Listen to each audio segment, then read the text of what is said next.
Grammar Girl here. I'm Mignon Fogarty, your friendly guide to the English language. Today, in honor of Halloween, we're going to talk about ghostly words and phrases. And then we'll look at the difference between the words between and among. I started thinking about ghost phrases for Halloween, and I was surprised how many of them there are. I thought of a lot myself, and then when I started searching, I found even more, and I love some of the stories. Let's start with my favorite, ghost words.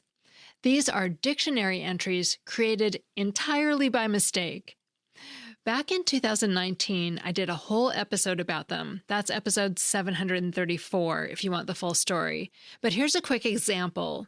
The word doored appeared in Webster's New International Dictionary for years, defined as density.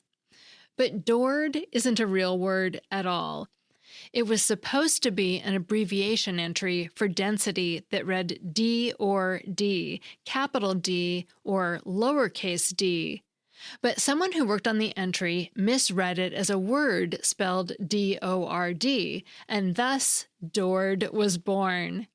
This was in 1934. A sharp-eyed editor discovered the error in 1939, and a correction note was sent to the printer, but doored wasn't completely exorcised until 1947. But let's move on to some more common ghost phrases. When your car finally gives up the ghost, you're using a phrase that works for both death and broken machines. If you look white as a ghost or like you've seen a ghost, you're visibly shaken or pale. And if something doesn't have a ghost of a chance, well, it has virtually no chance at all. And if the detective's boss in your favorite police procedural tells the star to stop chasing ghosts, the boss thinks your hero is wasting time, chasing something that doesn't exist. But we all know from experience that the detective will be vindicated in the end. A ghost town is a place that's been deserted. It could be a literal town, but you can also use the phrase metaphorically, like, wow, it was a ghost town at the mall this afternoon. And of course, I'd be remiss if I didn't mention one of my favorite recent Familects, in which Sherry from Florida recounted a family vacation to an amusement park called Ghost Town in the Sky, where one person got so mad at someone else that they have memorialized the fight by using it to gauge the level of anger, asking, "Are you mad, or are you Ghost Town mad?" Transportation has at least two types of ghost rides. A ghost train can be a haunted house ride, but there's also a fascinating British railway concept. In the UK, some train services run at minimum frequency, sometimes just once a week, purely to avoid the cost of formally closing a route or station. They're called ghost trains because they barely exist. Sometimes companies don't even run the train, they substitute a bus instead.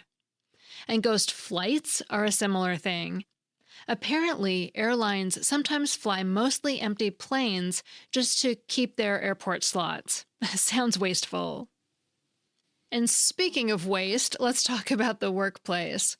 A ghost employee is someone on the payroll who doesn't actually work there, usually someone with a family or a personal connection to a manager.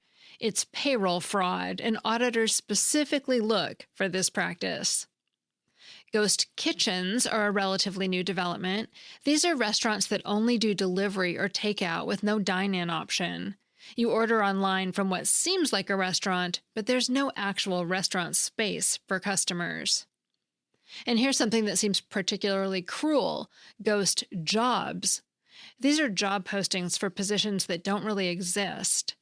Why do companies post them? Well, sometimes to gauge interest, sometimes to make the company look like it's growing, or sometimes just to keep a pipeline of resumes.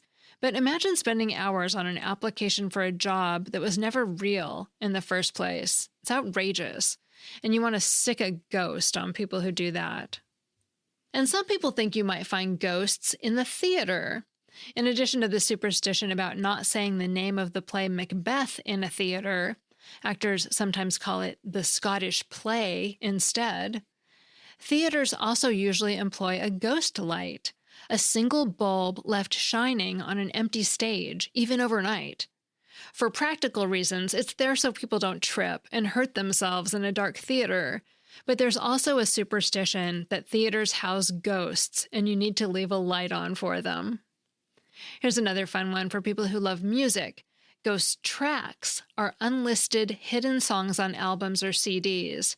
Remember when Nirvana put Endless Nameless at the end of Nevermind after 10 minutes of silence?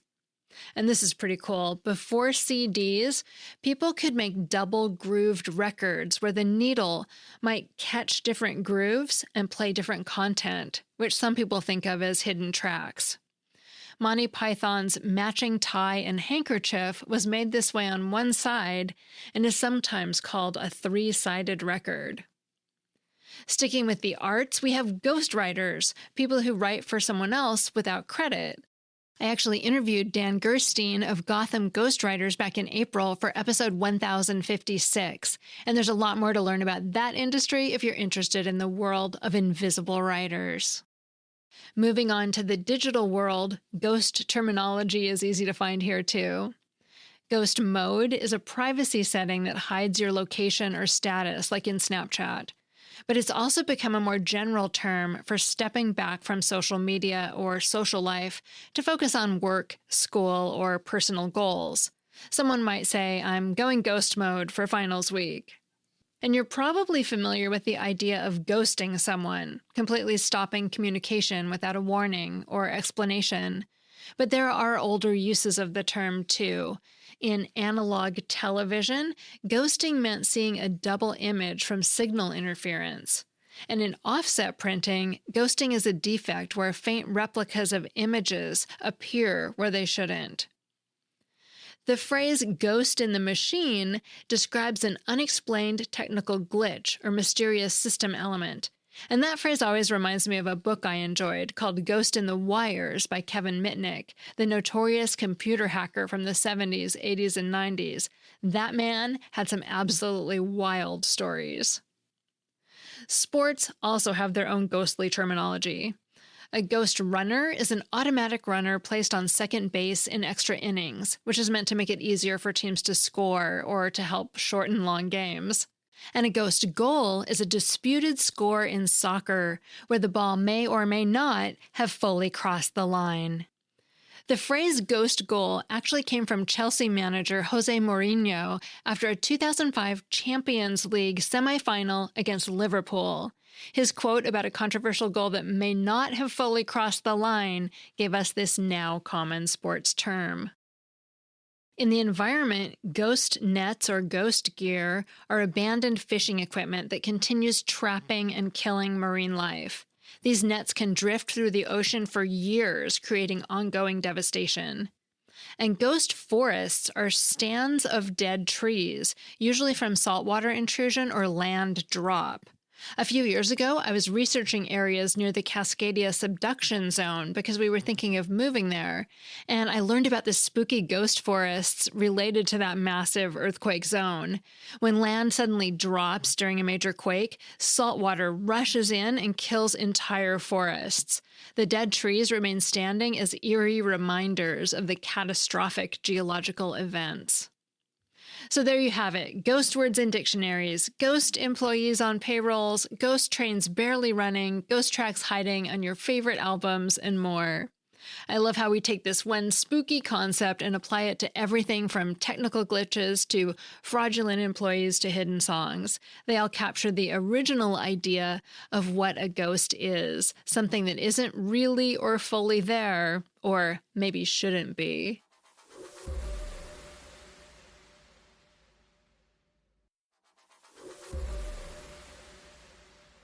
Next, we're going to talk about the difference between the words between and among. You may have noticed that I said we're going to talk about the difference between the words between and among. I used the word between because I was talking about a choice that involves two distinct words. Many people believe between is just for choices that involve two items, and among is for choices that involve more than two items. That can get you to the right answer some of the time, but it's not quite that simple.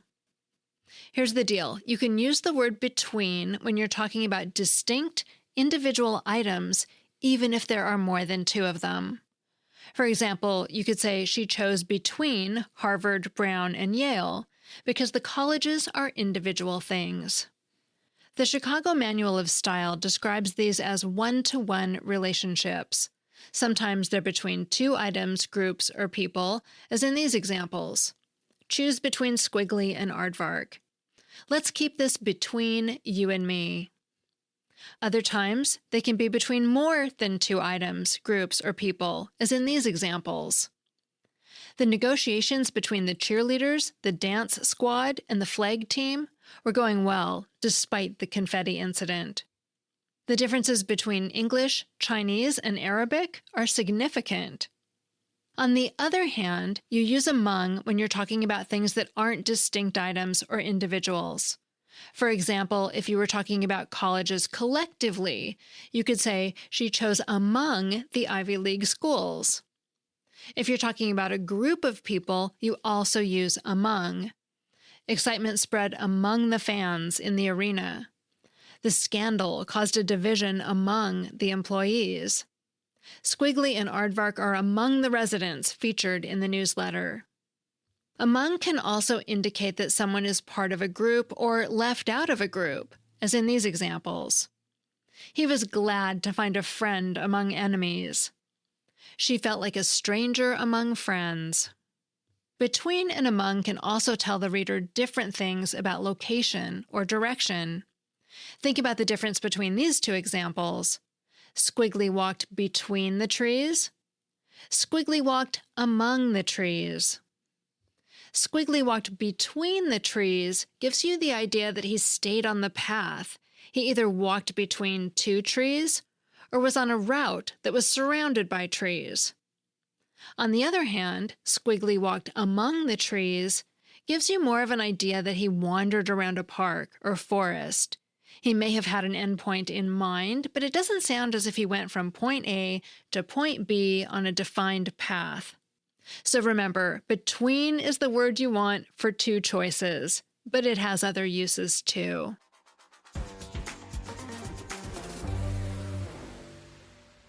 Finally, I have a Familect story.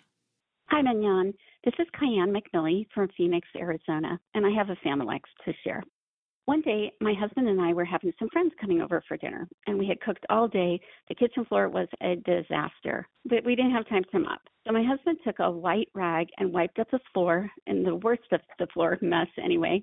And when he picked up the rag, there was the imprint of his hand on the rag, like the handprint on the volleyball in the movie Castaway. So we started calling wiping up the floor Wilsoning. And we still say, I'm going to Wilson the floor when it needs a touch-up. Anyway, that's our Familect. Thanks for a great podcast. You are so appreciated. Oh, I love movie Familect. Thanks, Kyan.